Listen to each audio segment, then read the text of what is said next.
Hello guys, welcome back to my channel. तो आज का हमारा टॉपिक है रेप ऑफ लॉक।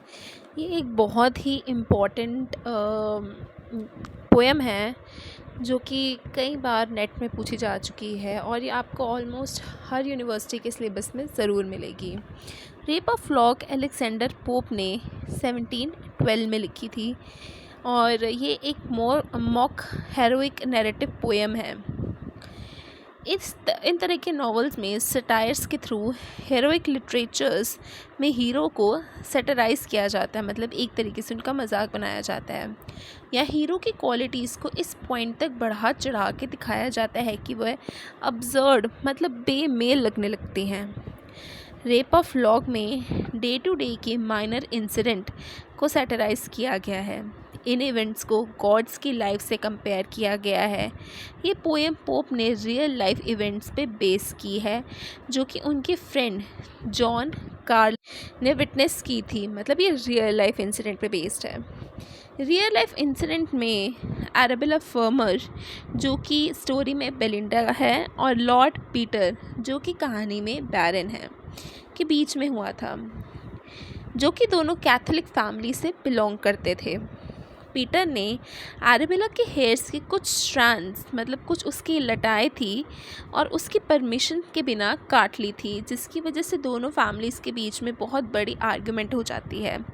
टाइटल में रेप का मतलब सेक्सुअल रेप नहीं बल्कि लैटिन वर्ड रेप है जिसका मतलब कुछ छीन लेना है, मतलब किसी से कोई चीज़ छीन लेना है। पोप ने इस पोएम में हेरोइक वर्ल्ड और सोशल वर्ल्ड्स को मर्ज करने की कोशिश की है।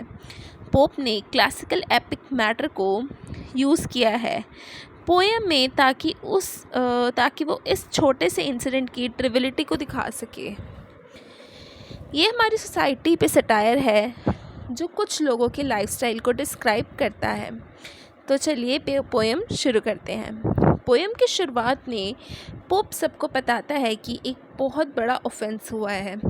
एक लॉर्ड ने एक जेंटल बेल को ऑफेंड किया है जिसकी वजह से उसने लॉर्ड को रिजेक्ट कर दिया है और पोप आगे इसी ऑफेंस की स्टोरी बताते हैं।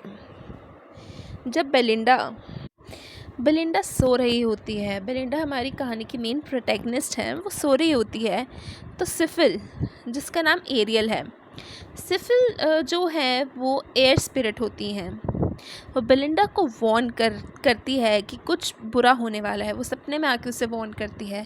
फिर बेलिंडा नींद से उठ जाती है और अपनी मेड बेटी की मदद से तैयार होती है। सिर्फ जो कि दिख नहीं सकते वह भी बेलिंडा की तैयार होने में मदद करते हैं। These set the head and those divide the hair.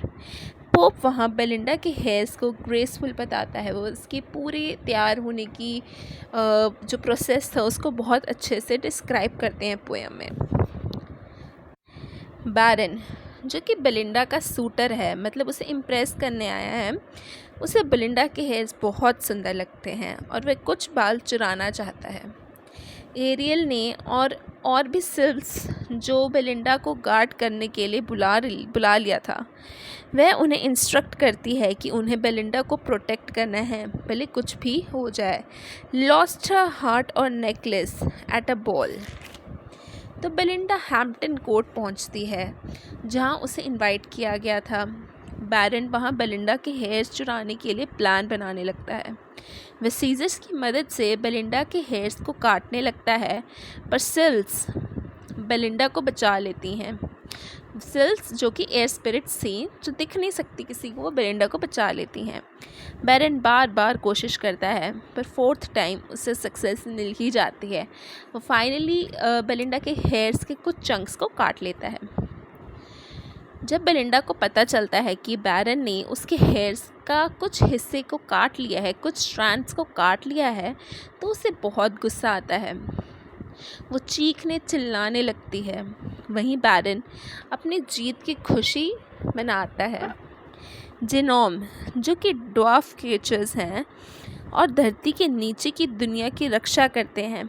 एक जिनोम जिसका नाम अम्ब्रियल है, वो केव ऑफ स्प्लीन में जाके क्वीन से सॉब्स, साइज पैशन और ऐसी जंग की चीज़ें ले आता है जो कि अब होने वाली हैं, और वह सारे गम, दुख, डर और आंसू भी ले आता है, और वह ये सब कुछ लाके बेलिंडा को दे देता है। मतलब उस जंग में ये सब चीज़ें, जो गम, दुख, डर और आंसू है, ये सब चीज़ें इस्तेमाल होने वाली थी।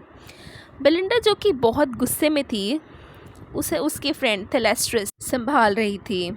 अम्ब्रियल सारा गुस्सा, दुख, गम, पैशन और लड़ने के सारे हथियार बेलिंडा और थेलेस्ट्रिस के मुंह पे लाके रख देती हैं, और वह अपने हेयर्स बेलिंडा अपने हेयर्स के गम में पागल हो रही थी, और वह अपने हेयर्स वापस चाहती थी।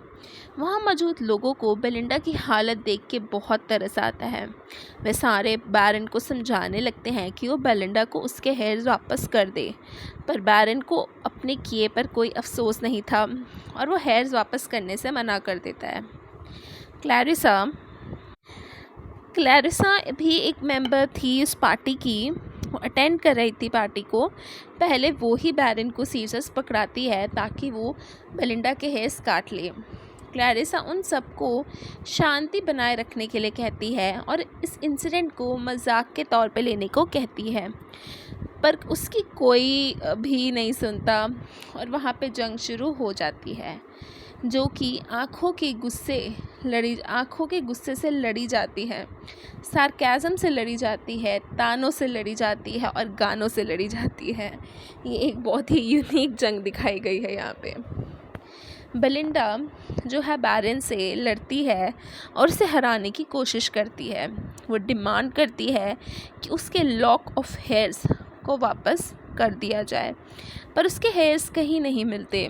बेलिंडा जो कि हेयर्स थे वो अब एक तारा बन चुके हैं, एक स्टार बन चुके हैं। वो हेयर्स ना ही बेलिंडा को वापस मिलते हैं और ना ही बैरन को। ये बहुत ही इंटरेस्टिंग पोएम है। आई होप आपको ये पोएम अच्छी लगी होगी। तो thanks for watching and please do subscribe to my channel.